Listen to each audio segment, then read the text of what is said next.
modern. Sekarang saya berikan contoh kemasan yang tradisional, yaitu kemasan dari daun pisang.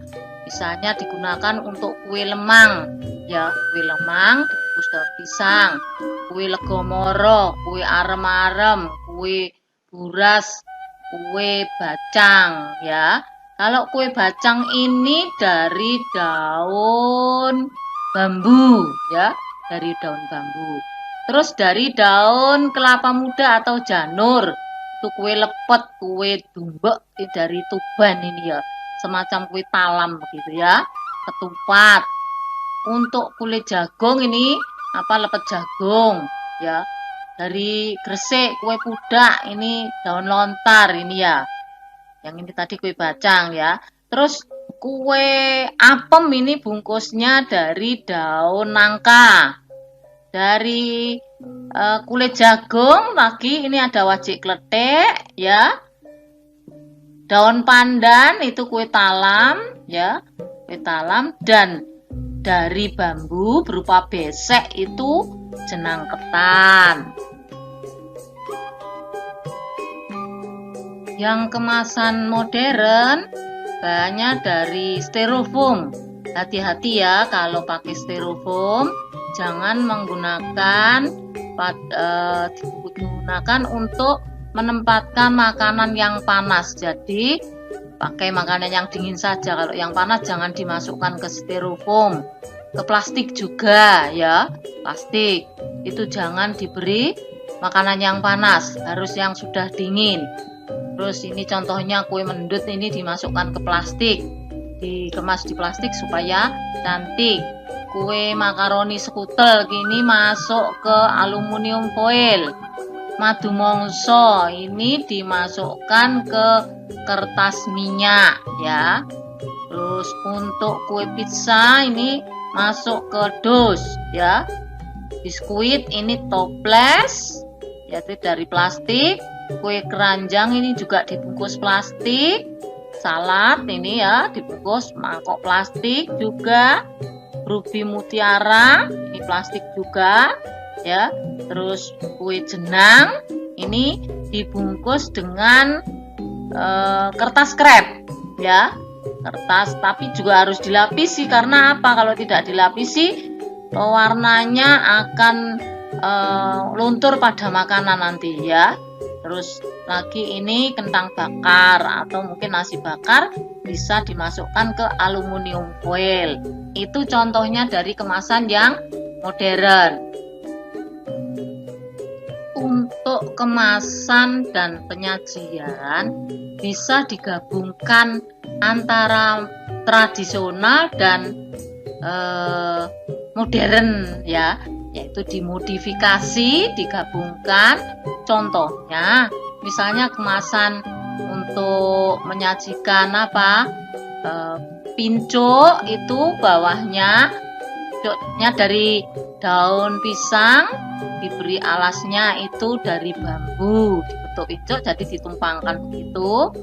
Dari bambunya tidak terlalu rapat sehingga kalau diberi makanan jatuh, makanya dialas dengan daun pisang, baru diletakkan makanannya di dalamnya. Terus piring bisa dipadu-padankan dengan daun pisang ya, supaya cantik terlihat tradisionalnya kelihatan ya. Terus pincuk bisa dipadu-padankan dengan daun pisang dengan kertas minyak ya. Terus untuk tempe ya bisa dialas dengan daun sehingga akan terlihat lebih cantik lagi. Itulah untuk kemasan yang dimodifikasi ya. Untuk berikutnya kalian mempelajari tentang apa yang sudah kalian dengarkan tadi. Coba silakan dipelajari. Yang tidak mengerti bisa ditanyakan dan dicatat ya. Bagaimana? Ada yang perlu ditanyakan? Kalau tidak ada, saya yang ganti bertanya ya. Coba dengarkan. Apa yang harus dilakukan setelah memasak? Ya.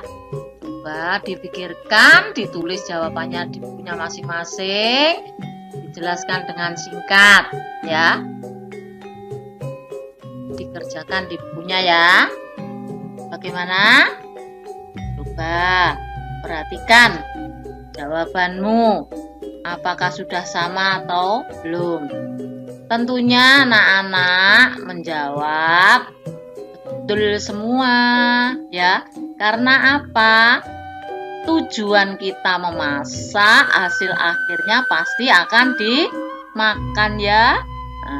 Namun sebelum dimakan, masakan tersebut alangkah baiknya harus dikemas sesuai dengan jenis masakannya sebelum disajikan agar terlihat menarik dan mempermudah bagi yang akan memakannya. Baru setelah itu disajikan pada tempat yang cocok pula dengan jenis hidangannya agar orang tertarik sehingga akan menggugah selera makan. Demikianlah jawaban. Apakah sudah sama dengan jawaban kalian? Ya, kalau masih belum, silakan dibetulkan dan bisa ditambahkan. Ya, jadi kesimpulannya materi hari ini yaitu untuk pengemasan dan penyajian dibedakan menjadi dua, yaitu pengemasan secara tradisional dan secara modern. Intinya yang sudah dimasak sebelum dihidangkan perlu adanya pengemasan terlebih dahulu ya. Seperti yang sudah Ibu jelaskan tadi. Baru dihidangkan pada alat yang sudah bersih ya. Demikianlah materi hari ini. Untuk pertemuan berikutnya, Ibu akan adakan praktek memasak dari bahan serealia, kacang-kacangan, dan umbi-umbian. Anak-anak memilih salah satu saja.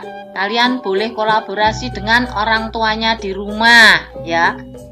Kapan? Nanti akan saya kirimkan perintahnya 2 hari sebelum praktek ya. Untuk pertemuan hari ini Ibu akhiri sampai di sini dulu. Apabila ada salah ucap mohon dimaafkan. Wassalamualaikum warahmatullahi wabarakatuh.